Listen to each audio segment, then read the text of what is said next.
Light is like a prism in which different colors meet. We treasure them all because each and every one of them is unique. Bright colors. Colors that, like seeds, are planted here in our garden of talents. And then they keep on growing out there, where connections bloom and generate new colors. The Bocconi alumni community is a rainbow of projects and ideas.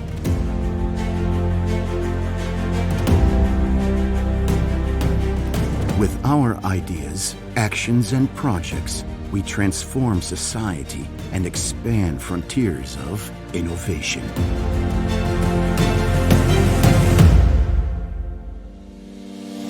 More than 120,000 alumni traveling like pollen around 6 continents.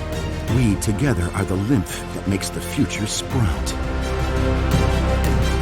We are the citizens of the world, communicating vessels constantly fueled by the desire of giving and receiving.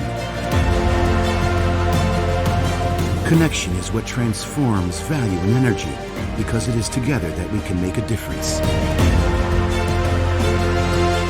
Always growing, always learning, because we are students for a while, but alumni forever. Our journey is an experience that grows along the way. A journey in which ultimately we go back to where we started. To help new seeds grow and help them make the future sprout.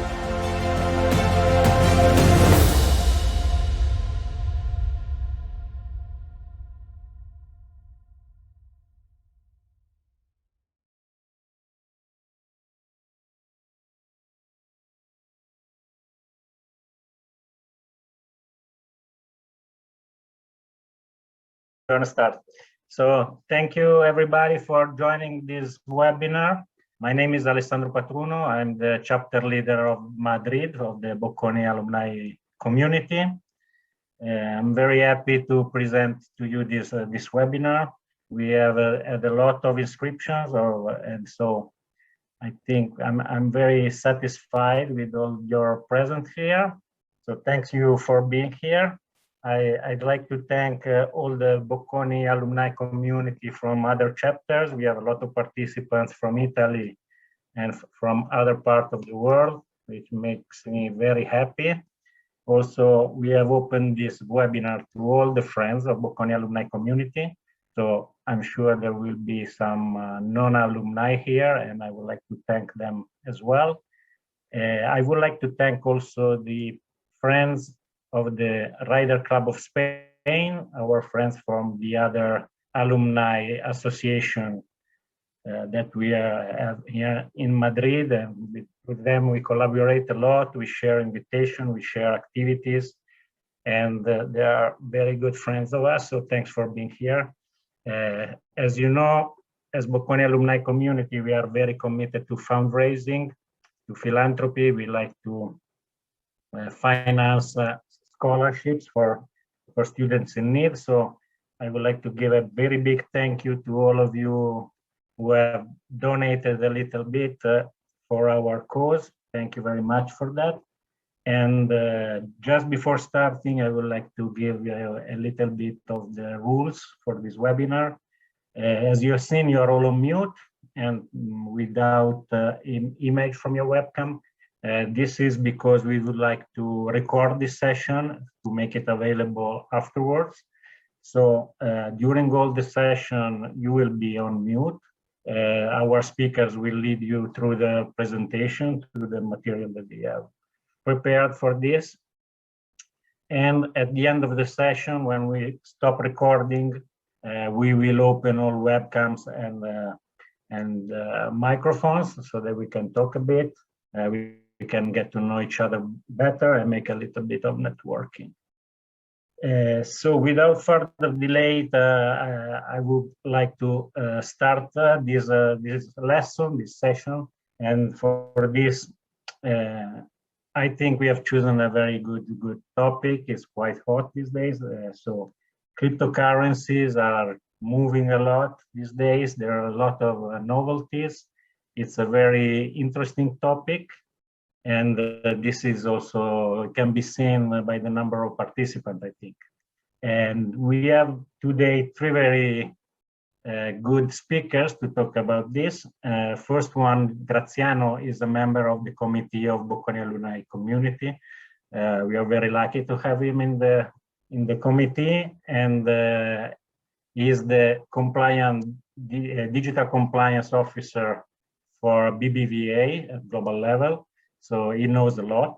And so not to waste too much time, I would like to share give him the stage and let him introduce the other two participants and go on with the presentation. Graziano, the stage is yours. Excellent. Thank you, Alessandro. As Alessandro was mentioning, today I'm with a couple of colleagues, Francisco Maroto and Pablo Romero, who works in the digital asset space discipline in BBVA. I don't know whether, Pablo, can you share your screen and the presentation? We will Sure. try today to give general overview of the digital asset world, more than specifically cryptocurrencies, which are a part of the whole digital asset space, and some of the fundamental aspects. As Alessandro mentioned, there is a lot of noise around cryptocurrency mainly, but for me, cryptocurrencies are just a part of a new world that is opening up and can generate a lot of changes in the finance world, in the economy world, across various levels. So what we are trying to do tonight, give some ideas to the participants to try and understand risks and opportunities linked to the space of digital assets, mainly on cryptocurrency. Our focus will be on cryptocurrencies, trying to understand the technology behind and why this technology may generate changes, not only when we talk about Bitcoin or Ethers, the normal or more standard cryptocurrencies.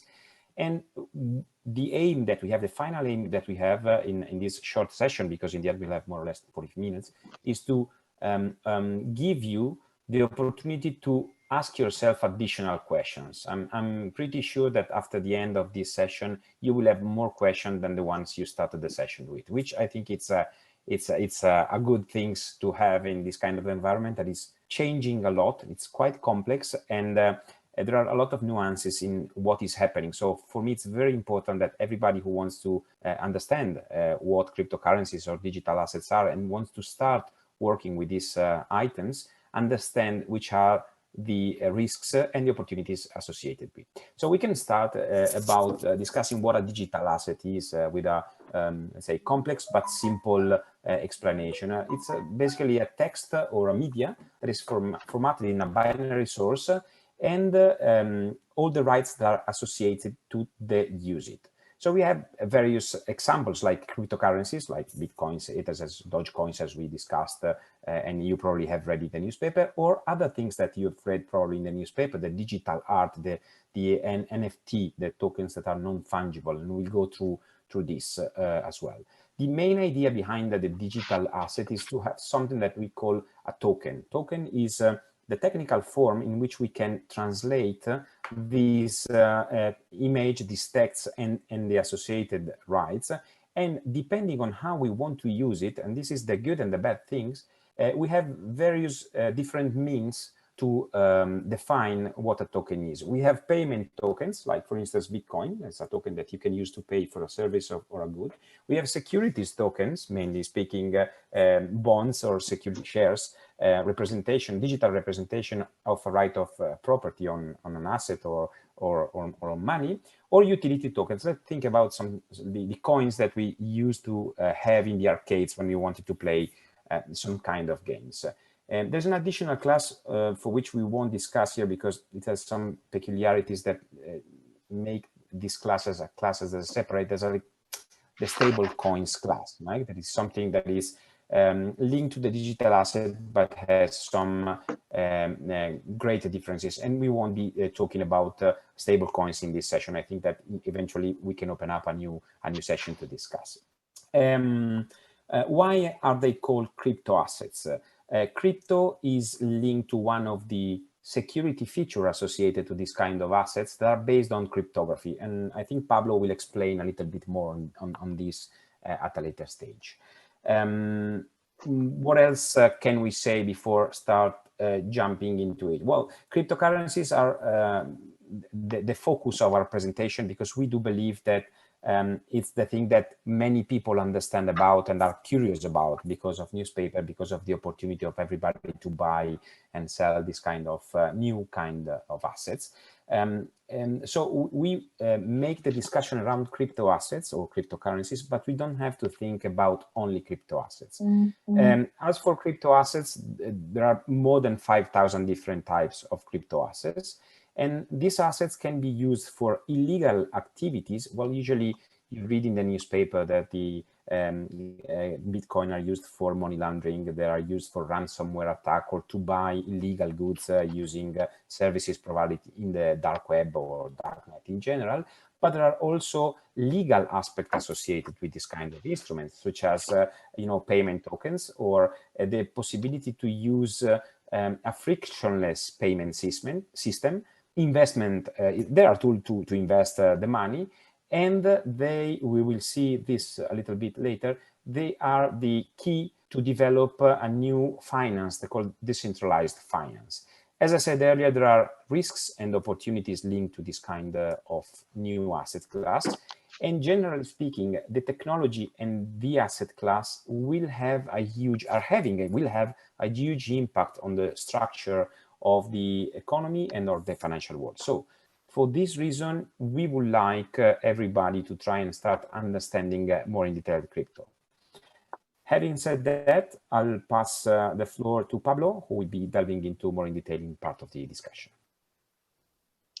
Okay, thank you. Thank you very much, Graziano. I think I lose my camera because I'm putting the slides, but can you hear me okay, right? And you see the slides? Okay, so perfect. As you said, Graziano, I'm gonna speak a little bit more about the technology. So I want to introduce this part with explaining a little bit why this is named blockchain. So the name blockchain refers to the way that the information is stored. And as you can see in this slide, everything begins with a Genesis block, that is the name of the block number 0. And then the other blocks are added to the chain in a row chronologically. So all the terms that I'm going to explain now are based on Bitcoin technology, but this is because it's the most extended one. But the 90% of the blockchains work with the same concepts. So what is important to know here?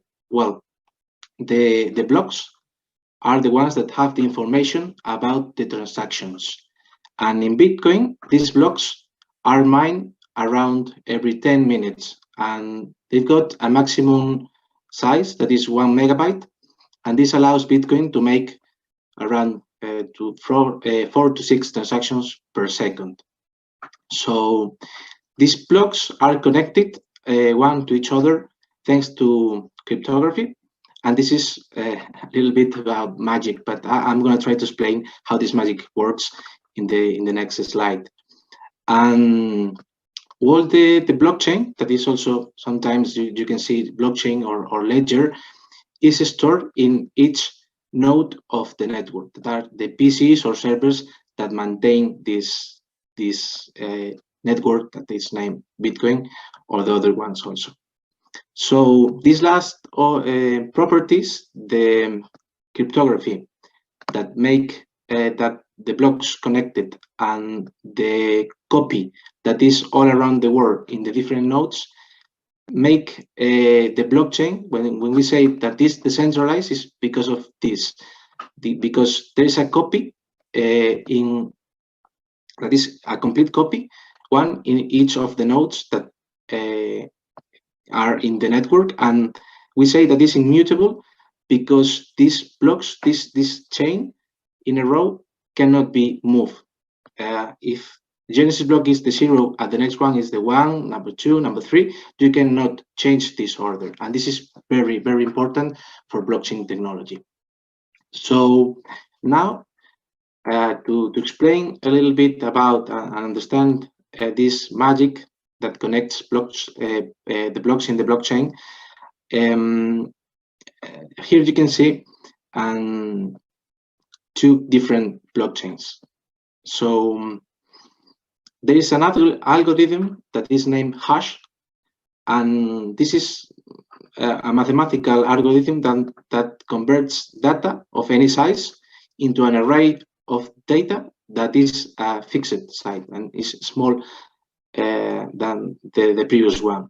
So this function that is named hash have two main properties.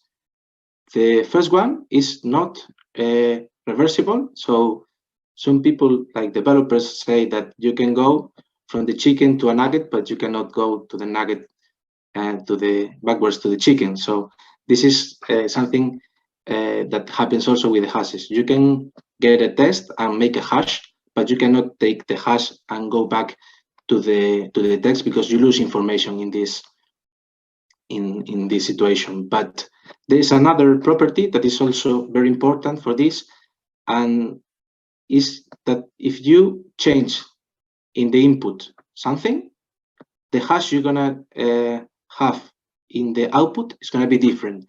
And for making an example with this, probably you've got an ID, and I don't know if all the countries have the same, but probably is similar, that you have a part that is with numbers, and probably at the beginning or the final there's a letter. So this is a function hash, and this means that if you take the numbers and make this algorithm, you're gonna get the final letter of the ID.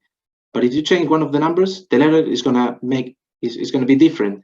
And this is something that connects every block. So the previous hash of the block, the resume of this block applying this function, is in the top of the next block. And this is what it makes the chain. And if you change anything in the previous block, the next blocks have to change also. So you've got an example in the top that is okay, but if you go to the second example, you're gonna see that is crashed, and block 2 and block 3 are not connected. So the blocks that are going to the right side are all or invalid.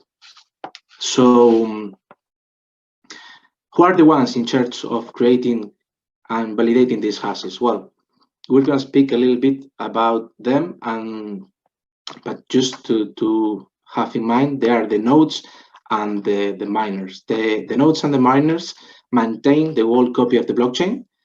They validate the transaction, and they are in charge of finding the blocks that are following the chain. So to make a bit recap about what I'm saying, here you have the main actors of all the blockchains. First, you've got the wallets. The wallets are the software that interact with the nodes and are the ones that they manage the private keys. Don't worry, because I'm gonna explain more a bit about all these actors in the next slides. So wallets generate and store the private keys. They create the public addresses like your IBANs, but in blockchain. They allow us to sign the transactions, and they also are in charge of connecting our transactions and sending the transactions to the blockchain through a node. And then we've got nodes and miners. Nodes are hardware, are computers or servers that store the blockchain and are interconnected between each others. Miners are nodes also, but special nodes are nodes that are specialized in making this magic, making these transactions happen and validating all the transactions between blocks. And the final one is the exchanges that are responsible to connect the real world, the fiat money like euros or dollars, and convert it to BTC. So they are the connection between supply and demand in these cryptocurrencies, between the regular currencies, and there in these changes, the price of the crypto is fixed. So now let's go a bit deeper in the wallets. So in the bottom, you can see different type of wallets, from the paper wallets to hardware wallets. But what is here important to know? So anyone with a little knowledge about technology can create a private key to start interacting with blockchain. But you can do it manually. You can flip, for example, a coin 256 times to get your private key. You don't need software, you don't need wallets, but this is not recommended because it's a bit hard to do it, and it's hard to not get mistake doing this. So the software that help us to do this are named wallets, and they generate the seed for you, the private keys, and they help you to also create the public address that is one-to-one connected. One private wallet is connected one-to-one to the public address. So the private key is off-chain, and we're going to talk about this in the next slide. And the address is on-chain. It's information that is stored in the different nodes. So the most important thing when we talk about blockchain technology is storing these keys properly. Because if you don't store these keys properly, you can lose the access to the digital assets that are inside these addresses. So if you do not store a genuine copy of the private key, you are not the real owner of the assets. So if are not your keys, then are not your Bitcoin. So this is important in the last part where I will speak to you about these changes, and I think you're gonna understand a little bit more. So important, the private keys are off-chain, never touch the blockchain, and are not stored in the blockchain. It's the part that we store in our wallet or in our service. And addresses are on-chain. To interact with the blockchain is like a safety box. So if I've got the keys that open the safety box, then I can move the assets that are inside. But the assets, and this is very important, never leave the blockchain. So you cannot move assets that are not from one box to another box. So Bitcoins always stay in the Bitcoin network, never outside. So this is very, very important.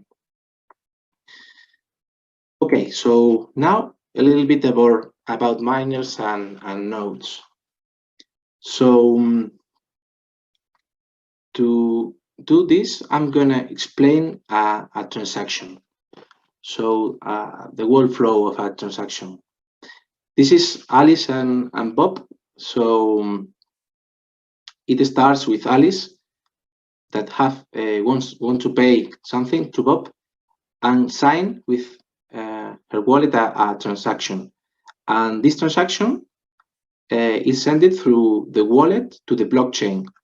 Then the transaction is stored in the mempool, that is the part of the blockchain where transactions are stored, waiting for be added in the next block. So what do the miners? Miners add this transaction to the queue for the next block, and the speed to be add the transaction in the next block depends on the fee that Alice pay for this, and the fee is not in regular money, is always in Bitcoin. So if it's Bitcoin, it's because it's the network, Bitcoin network, but it's always the native token of the blockchain we are using. And once the block is full, the miners start searching for the correct hash. They are starting doing the magic to connect the next block.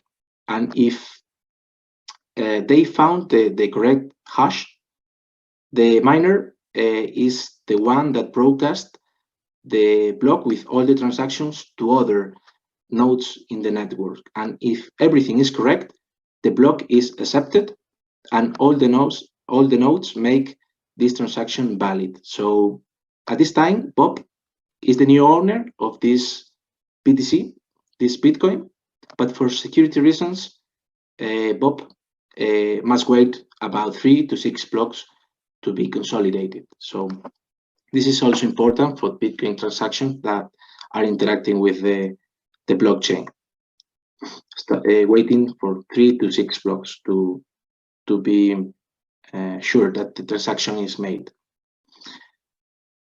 The last part, the exchanges. Okay, probably you know a lot of them because they are in the news. They've got advertisement in the web pages, Coinbase, Binance, etc.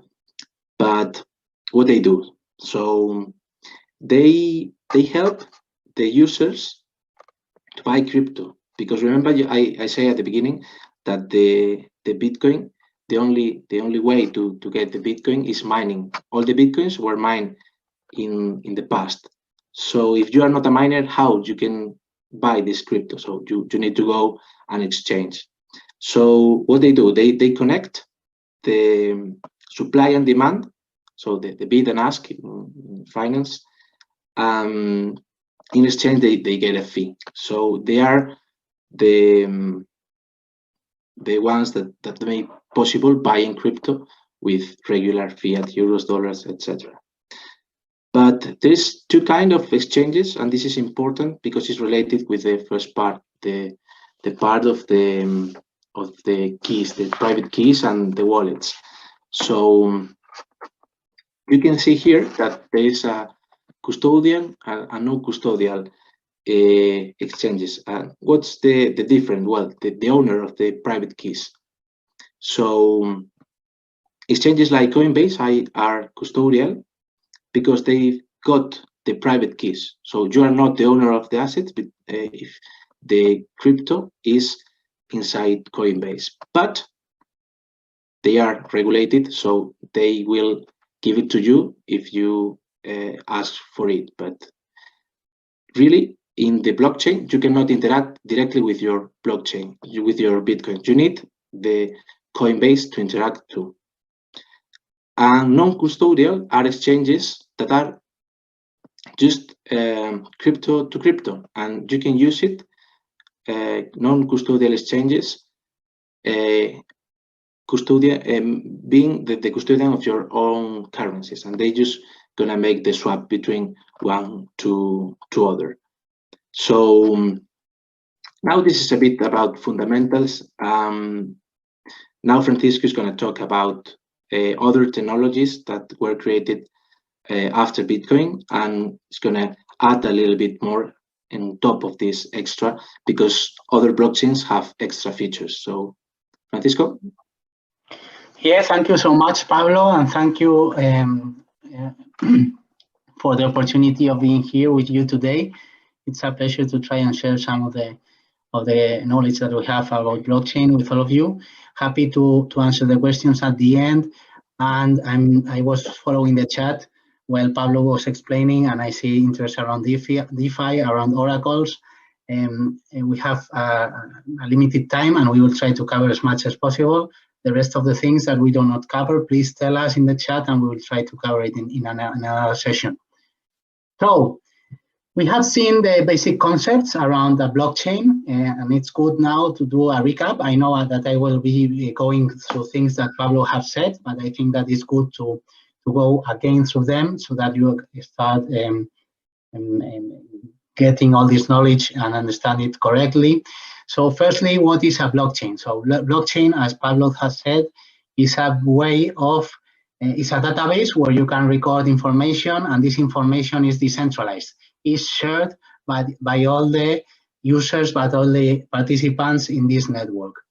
It has a particular difference with traditional databases. Traditional databases, the information is stored in indexes, so the information is indexed. If you think on an Excel spreadsheet, you have the information in cells and columns, and you have the information in a cell, no? And you can add information, modify the information, or remove information. In the case of blockchain, you cannot do this. The blockchain is different. the blockchain, the information is not added in indexes, in columns and cells. The information is registered in transactions or events, and these transactions and events are grouped in blocks, and the blocks are added one after the other. So you can add information, you can execute a transaction, but you cannot modify a transaction. You cannot remove a transaction. What you record on the blockchain is immutable, and it cannot be changed. And this is one of the key characteristics of a blockchain. It's immutable, and this immutability provides a high degree of security. As you cannot modify the block, you cannot modify transactions, because if you do it, if you recall what Pablo said, if you change some information in these transactions, in these blocks that have been recorded in the blockchain, the hash, the output of the hash will be different, and that way you can spot that the information has been changed. And this is, again, the reason why you have to wait 6 to 8 blocks to be confident that the transaction has been settled, that the transaction is final, because once the blockchain has advanced 6 to 8 blocks, it's really difficult, it's nearly impossible to change that transaction, to change that information. That transaction is then stored in stone and cannot be changed. And finally, apart from these 3 characteristics, so it's decentralized, it's immutable, and it's really secure because of this immutability and all the cryptography that is applied around it. The blockchain can also be programmable. So you can not only use it to transfer value from one address to the other, from one point to the other, you can also start building applications, programs on top of this technology. And this is a really interesting future for institutions, for businesses to start developing on top of a blockchain. And it is what we are going to see now in the rest of the presentation. So Pablo, you can move forward. Thank you.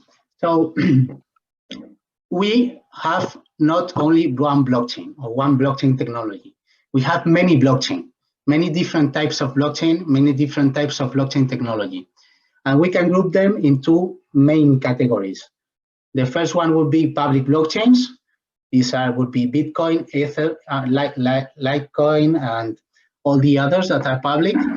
And they have the Bitcoin was the first one, was the origin of blockchain. And since then, many others have following this type of technology. And the main characteristics are that they are open. Anyone can participate. You can be a user transacting. You can choose to be a miner. You can choose to only connect to the node and see what's going on the blockchain and see the transactions moving from one address to the other. So you have the option to connect if you want and to be part of the blockchain. They are open to everyone to participate. They are highly decentralized. As anyone can participate, you have more than 30 or more than 10,000 nodes in the public blockchains, and this high level of decentralization, high level of different miners participating in the network provides the security, provides the immutability that I spoke before. The problem with these public blockchains, with these decentralized blockchains, are that they have a low throughput. As Pablo mentioned before, we have 2 to 3 transactions per second. So this is very low. If you compare it with the 50,000 transactions per second that Visa infrastructure can deal with, so this limits a lot what you can do with public blockchains at the beginning, at least in transaction per seconds and scalability.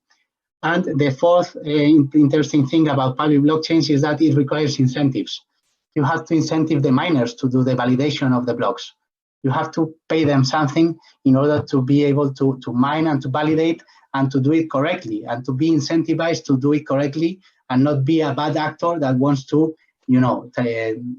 modify the transactions on its own benefit.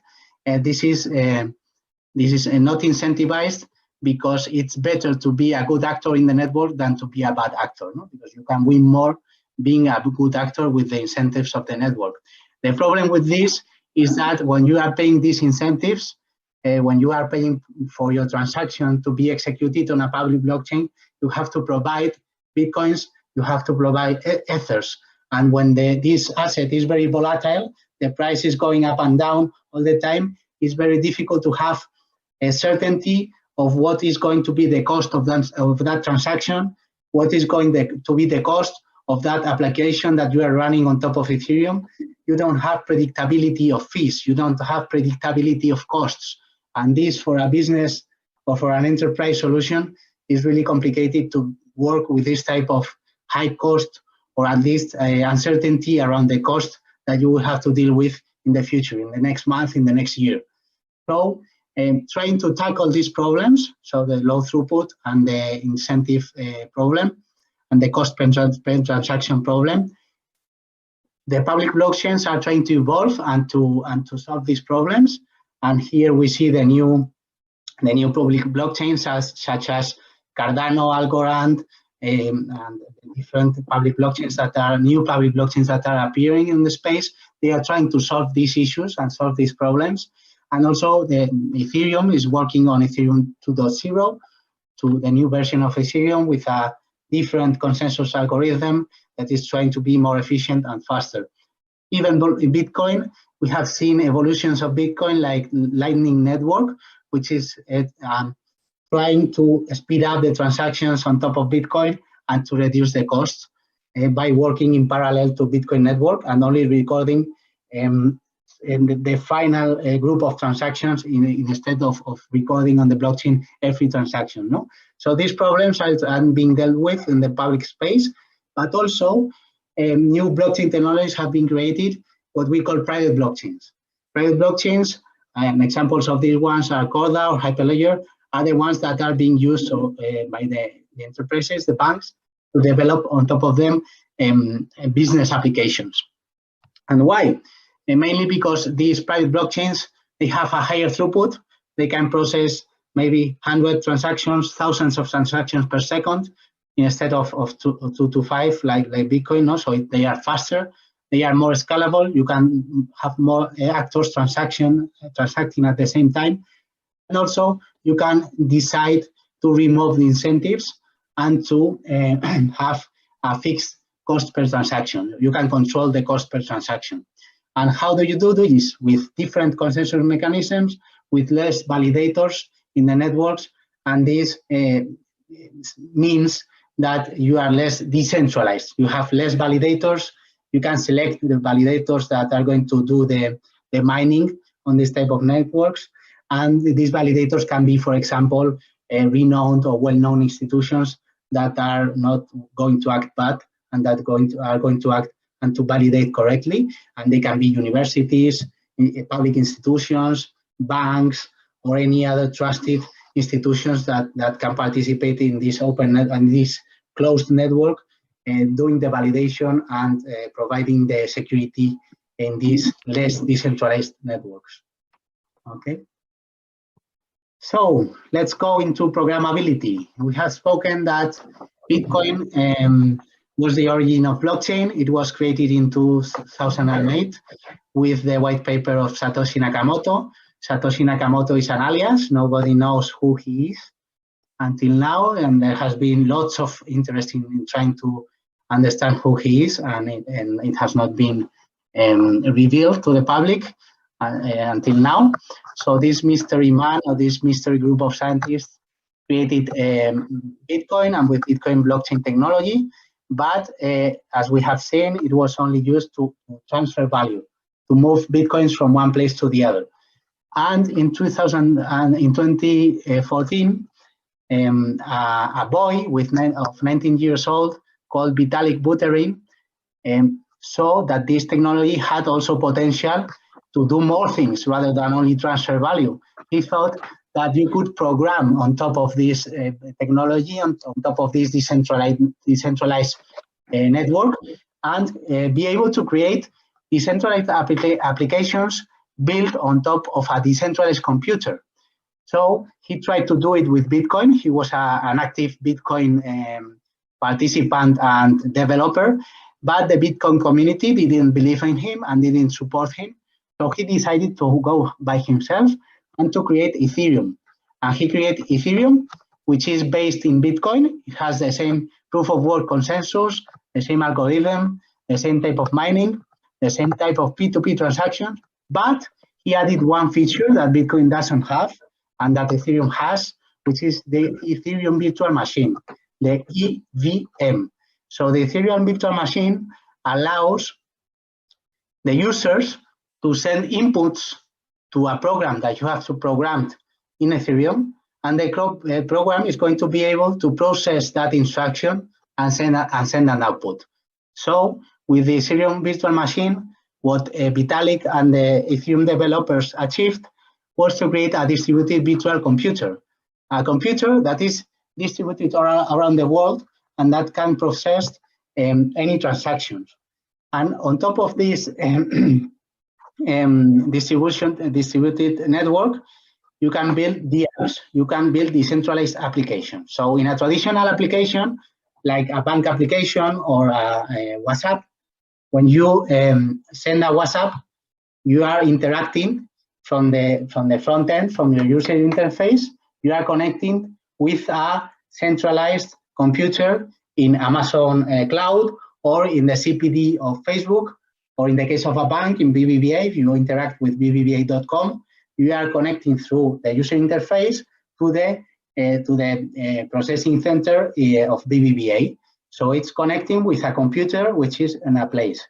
In the case of a decentralized app, like a decentralized exchange, or like a decentralized messaging applications, which they exist, you are not connecting to a centralized computer of a company.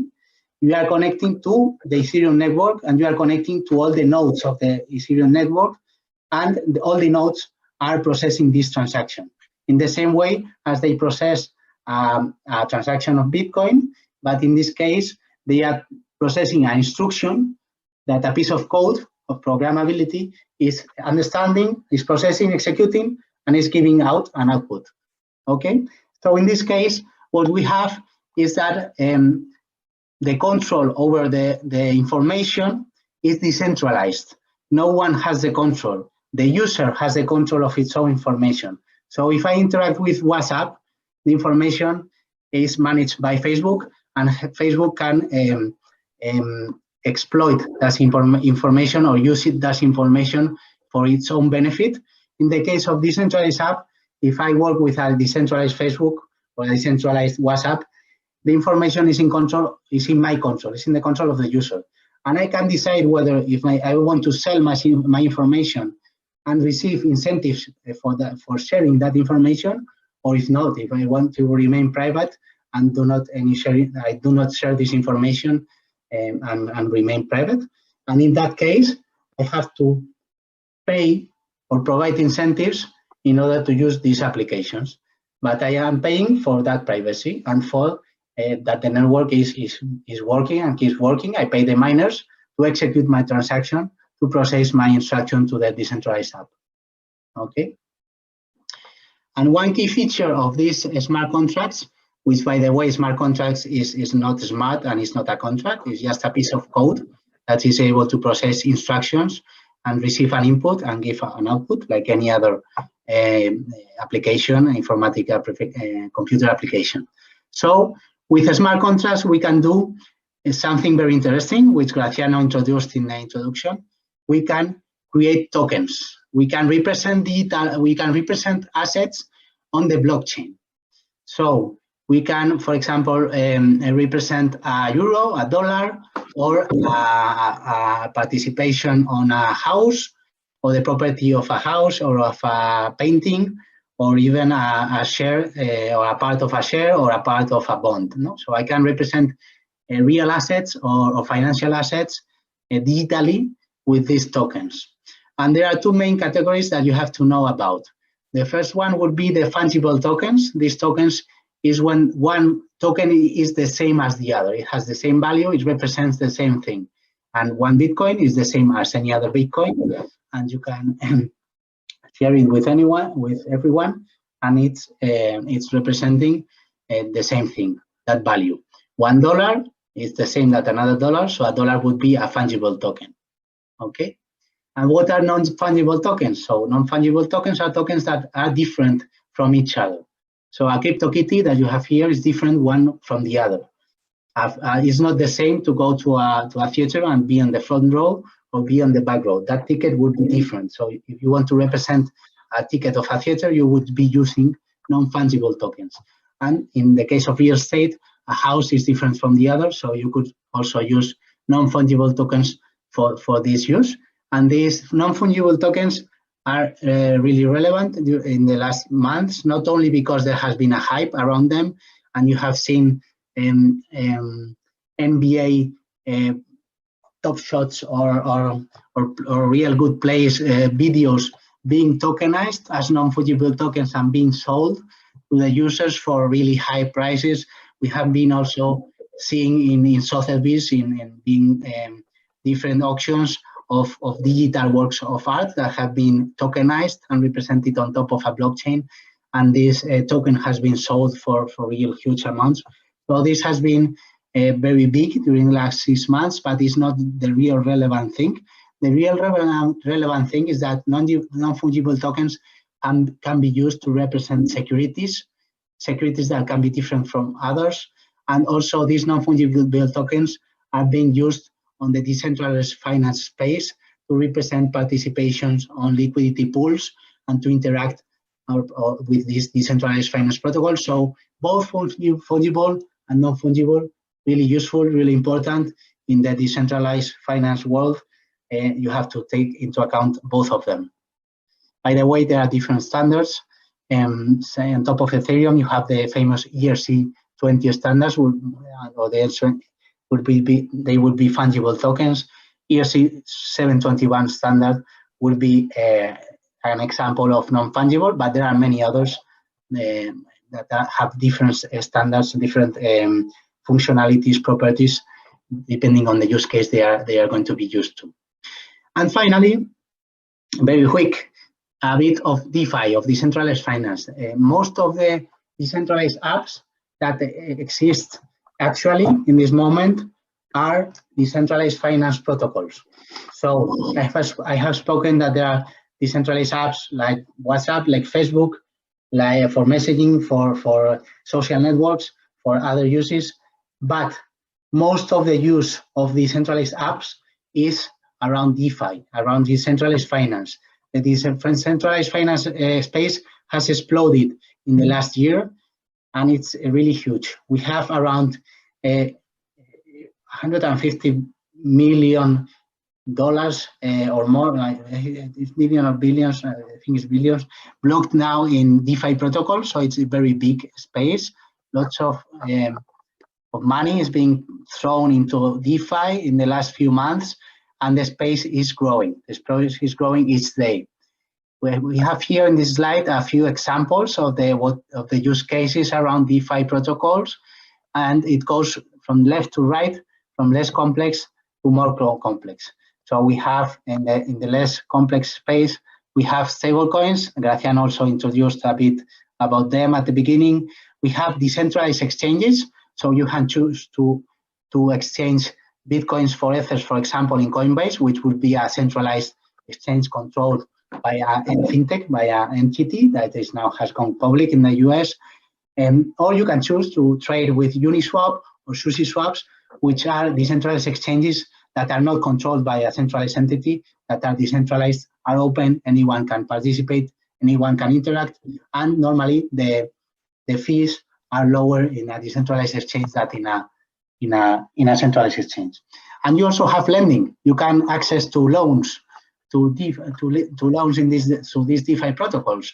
You can leave your Ethers blocked in a DeFi lending protocol, and they will provide you stable coins back, US dollar stable coins that you can use to invest more in crypto, or you can use them to pay things of the real world with dollars. Instead of selling your Ether, you can block them, and in exchange of locking them, of over collateralizing what you are going to ask for, they are going to provide you with more money. And from here onwards, you have asset management, non-fungible tokens. I have spoken a little bit about them, risk management, insurance, derivatives. So a plethora of new financial protocols are appearing in the DeFi space. Really interesting space. I think that is a great space for deep diving, for investigating. If you have interest, very new things are being created here and can have a great impact on financial services in the future, as Graziano said before. We are following it very closely, and in another session we can go do a deep dive in this space if you like it. And to comment on oracles very fast, oracles are the APIs that allow these DeFi protocols, these DApps, to connect with the internet, with the open world. So how do you interact with a blockchain? Or how do the smart contracts interact with the internet? So we do it with oracles. Oracles is no more than an API that connects the blockchain with the outside world, and you can work with centralized oracles controlled by a financial or by a technology company that have developed this API in order to interact with the blockchain. Or you also have decentralized oracles, which are like these decentralized protocols. In this case, it's not a DeFi protocol, it would be a technology DApp, but you can work with decentralized oracles, which are participated by a network of oracles with also incentives to incentivize the correct functioning of this oracle, and that these oracles are going to facilitate good information to the blockchain or good information to the internet. And with this, I leave Graziano to talk a little bit about the learnings and to close the session. Thank you very much. Thank you, Fran. I'll try to make a little bit of wrap up, and I think that one of the phrases that I used at the beginning of the chat is fit for the end. That is, I hope you now have more questions than you had before when we started the discussion. I think that generally speaking, the crypto world or the digital asset world nowadays is generating a lot of contrast, a lot of conflict. You can find people who are very enthusiastic on the use, on the possibility of the crypto world, and others that are totally against it. We need to start thinking that this kind of evolution of the product or possibilities generated by this new asset class are creating a lot of friction between the existing standard world and the new world. In many cases, there are many risks that are new to the markets, or to the retail user, to the consumers and customers of the institution, which nobody knows exactly how to manage. There is no regulatory framework that will protect the vast majority of the people who are not deeply involved into the management of this new asset class, this new digital asset class. And if you think about it, the idea of managing something that is crucial to the economy, that is, let's say, finance, generally speaking, because when we try and associate digital asset to something, we associate it to money, generally speaking, or to instruments that are finance related. We are creating a new way of moving the ownership of things. We've been used in the last, 20 centuries of having certain kind of intermediaries being the guarantor of the ownership rights and being the guarantors of the correct transfer of ownership rights. And what we are seeing now is that there is a way of people interacting without the need of any intermediary. And this, as always, generates some pros and cons. Of course, pros, probably we will have less costs because we don't have to pay the middleman. And cons will have, I'm not saying less security, because we can, and we saw it briefly by the use of private keys and cryptography, we can generate an environment that is very safe from a technical perspective. But it's not as safe as we would it to be. Like, if I lose my private keys, I lose the possibility to give instruction to move my digital assets. So virtually, as Fran mentioned earlier, there are many wallets which everybody can see in the blockchain structure that is public, for Bitcoin, for instance, that we know for sure that there is money. Well, there is money. There are Bitcoins into these wallets, but nobody knows the way to move this money. So they're like frozen in time and space.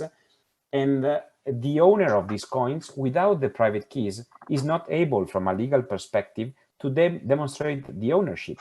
So we have an additional risk, that is, nobody can steal the money, but if you lose the private keys, you lose the money. While if I lose the private keys of my, let's say, a digital bank account, I can always go back to the bank and ask for new credential. Or if I make a mistake in the transfer of my digital asset and the transfer is registered into the blockchain, into the settlement system of that particular asset, well, that transfer is the truth.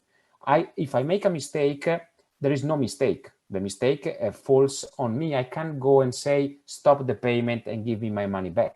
It's impossible for the time being to stop and return money that has been already settled in the world of the digital assets style settlement system, the blockchain. Additionally, we have new risks that are generated by the presence of the new intermediaries. The fact that this structure is highly decentralized and cannot be controlled for the time being, even if a lot of authorities are trying to create certain kind of regulatory framework that can capture the new environment, people, entities, assets participating into this new environment. The environment is still open, and we need to think that this is an environment that is global. So if I want to buy I don't know, a Bitcoin, I don't need an intermediary. Pablo mentioned earlier, you can go and buy through Coinbase. But if you think about how the blockchain works, the blockchain of the Bitcoin is a peer-to-peer transaction. So I can go and talk to Fran and say, hey, Fran, move your Bitcoin to my account, to my wallet, and I'll give you my house. And once he made give the instruction to move the Bitcoin from his account to my account, the transaction is done. I don't need a Coinbase, I don't need a bank to make this kind of transaction. So we need to be very careful in managing on how we deal with this kind of complex instruments that they look easy because the comparison is very simple. It's like money, it's like the digital gold, the Bitcoin, it's the digital gold, which I do agree with, conceptually speaking. But we need to delve a little bit deeper into what does it mean when I buy a Bitcoin? What does it mean when I invest into a digital asset? We have a lot of risks that are differentials and very likely a lot of additional opportunities. And we saw the increment of the price that has been abysmal in the last 10 years, 11 years. So again, for me, this session, when I was discussing with the other members of the alumni in Madrid session, we were discussing it, how can we do it? Because it's like 50 minutes, 55 minutes plus questions. What can we give to the people who were wasting 50 minutes of their time to listen to us? Well, I think we gave you a little bit of food for thought, a little bit of ideas where you want to know more, you know that there is a lot to know more. For instance, something that doesn't exist or it's very limited in terms of problems, that is, how does the mechanisms that grant the consensus, that grant the fact that we agree that the situation has changed work. This is something that has been made problematic in the last 2000 years. I have a notary. Yeah, of course, I can have the notary that is a thief or wants to do some dodgy activity. But generally speaking, that's not the case. While if I have a collapse in the settlement system, the settlement system itself grants that the new state is the state. I can't go to anybody and claim that there has been a mistake.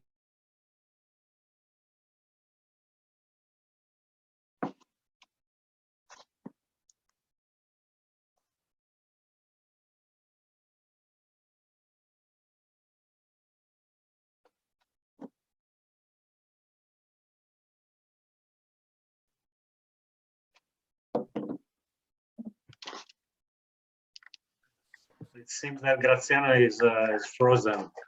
So maybe Pablo, Francisco, you want to reply to the two questions we have in the chat in the meantime?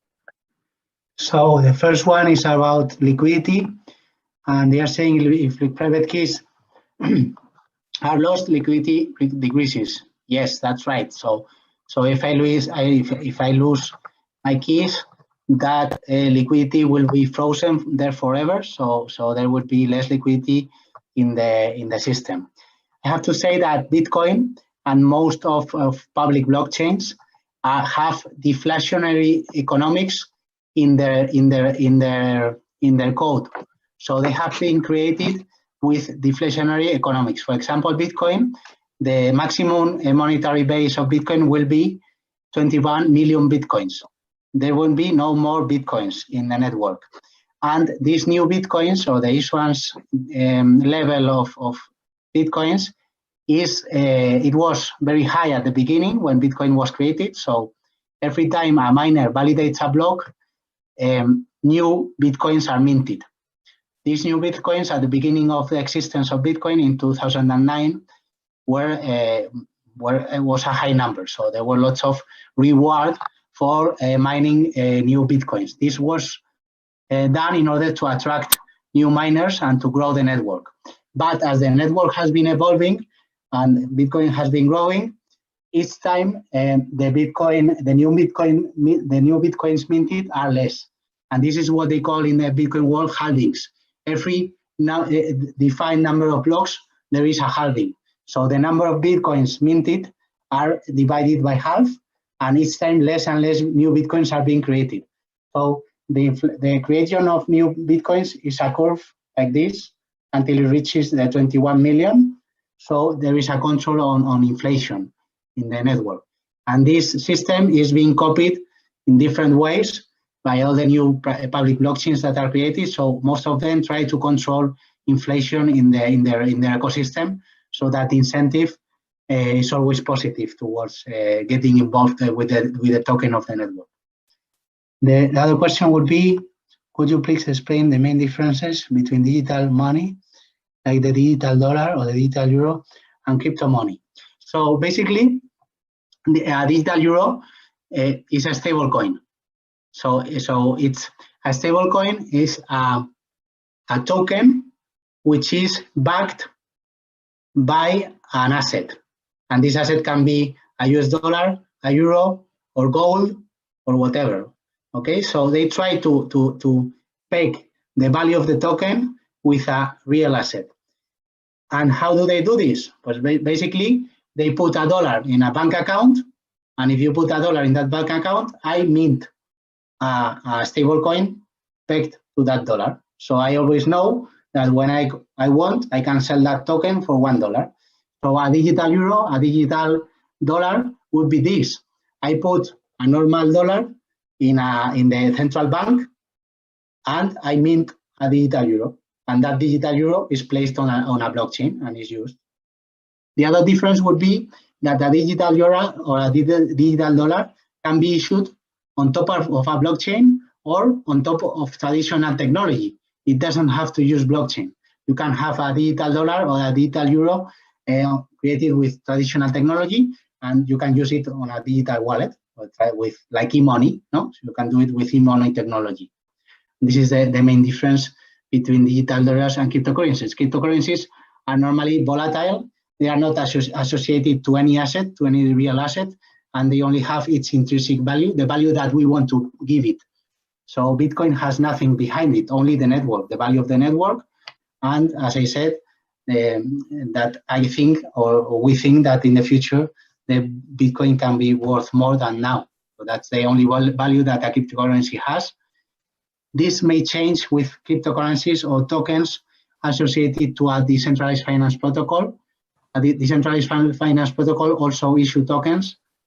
And these tokens, at least you have an underlying behind, which is the value of the decentralized finance protocol. If this decentralized finance protocol is being used, is providing value to the users, normally the value of the token might rise, and you can have fundamentals. You have fundamentals to value the value of that token. In the case of cryptocurrencies, it's only the value of the network that provides value to the currency, and this is why it's so volatile. Okay, thank you, Francisco. We are running a bit out of time, so I would say we take the last two questions, which are in the chat, and then we keep the last for the next webinar, maybe. Okay, so we can after that open the webcam and say hello to everybody. So the first one would be, can you recommend a couple of sources? So there are many. The problem with crypto is that there are many sources also talking about, you know, the speculative part of crypto, that's not worth anything.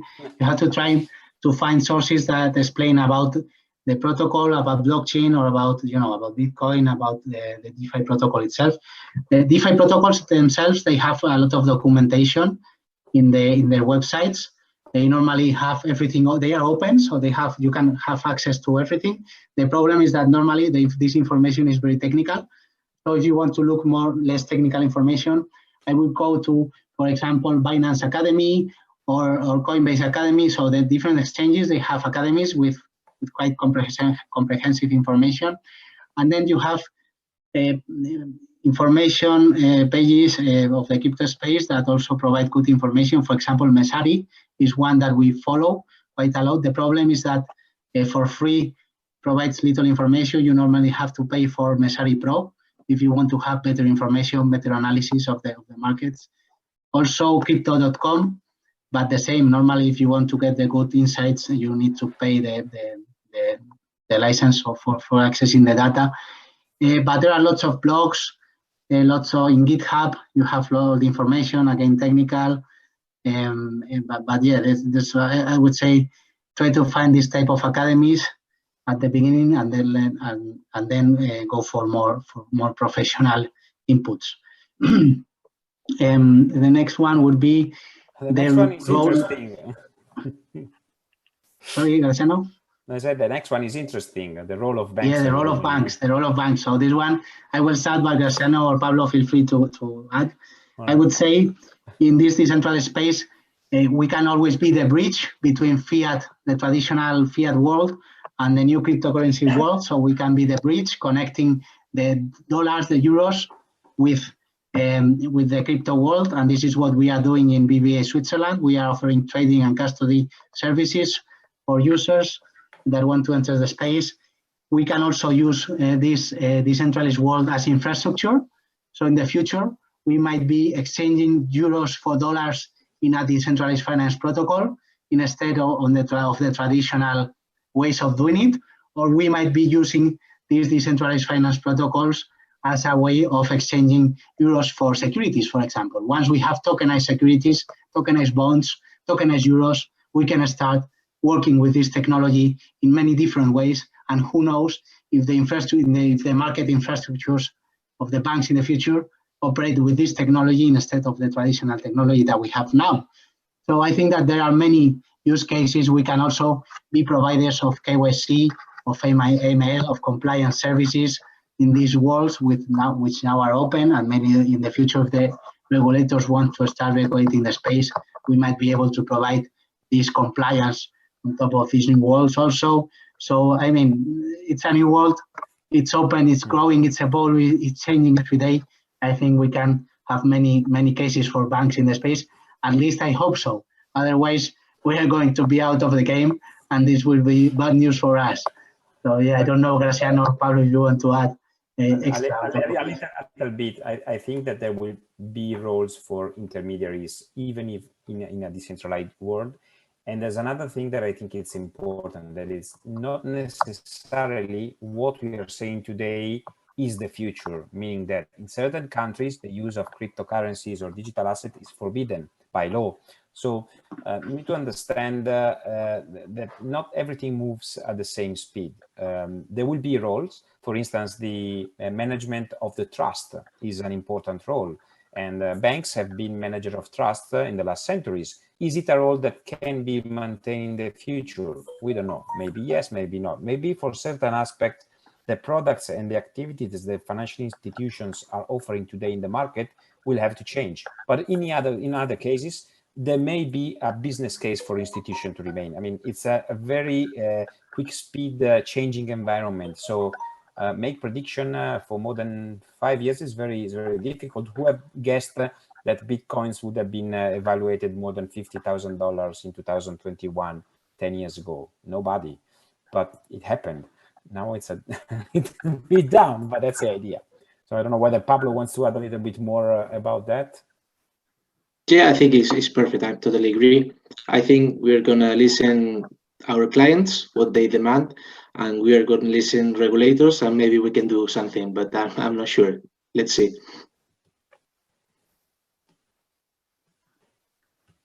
Alessandro, shall we?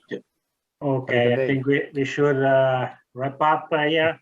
So I think more and more questions will come. My idea is to send a survey to all the participants in the next days, as soon as I have some time. And maybe in there we can collect questions, suggestions for a new webinar like this in the future, maybe after the summer, provided that Francisco, Pablo, and Graziano can dedicate to us more time in the future.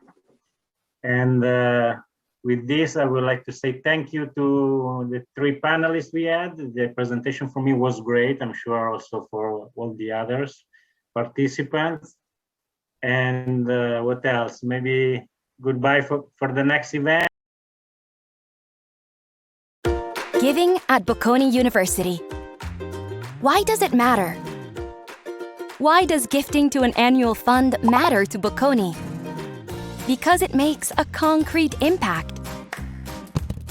Your gift to an annual fund is promptly available and allows the university to meet the most urgent needs.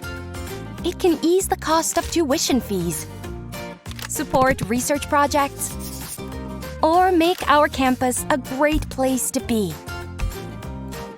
Your generosity can give everyone an equal opportunity now and make the world a better place, one degree at a time.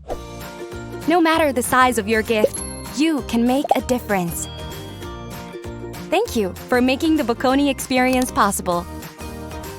Learn more at giving.unibocconi.it. Bocconi alumni, together for a new idea of the future.